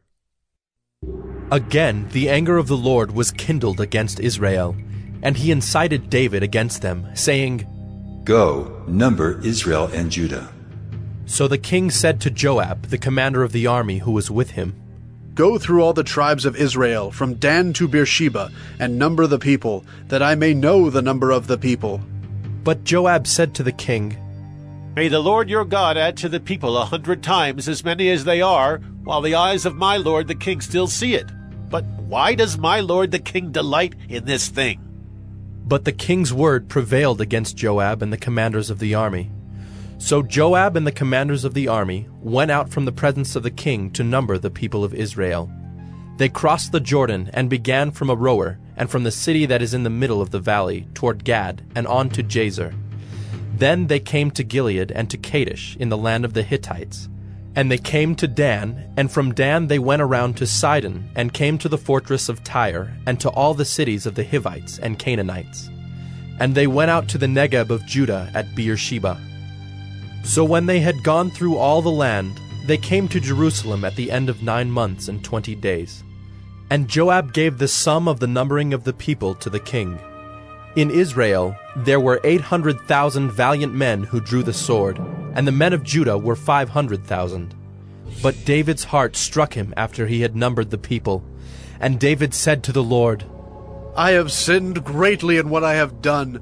But now, O Lord, please take away the iniquity of your servant, for I have done very foolishly. And when David arose in the morning, the word of the Lord came to the prophet Gad, David's seer, saying, Go and say to David, Thus says the Lord, 3 things I offer you.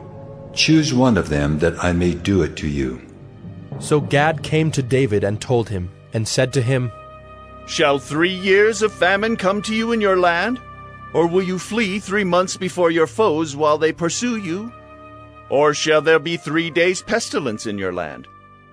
Now consider and decide what answer I shall return to him who sent me. Then David said to Gad, I am in great distress. Let us fall into the hand of the Lord, for his mercy is great. But let me not fall into the hand of man. So the Lord sent a pestilence on Israel from the morning until the appointed time. And there died of the people from Dan to Beersheba 70,000 men. And when the angel stretched out his hand toward Jerusalem to destroy it, the Lord relented from the calamity and said to the angel who was working destruction among the people, It is enough.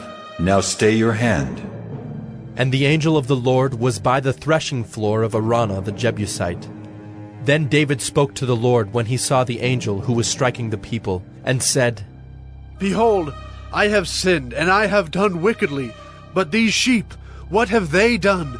Please, let your hand be against me and against my father's house. And Gad came that day to David, and said to him, Go up, raise an altar to the Lord on the threshing floor of Araunah the Jebusite. So David went up at Gad's word, as the Lord commanded. And when Araunah looked down, he saw the king and his servants coming on toward him. And Araunah went out and paid homage to the king with his face to the ground. And Araunah said, Why has my lord the king come to his servant?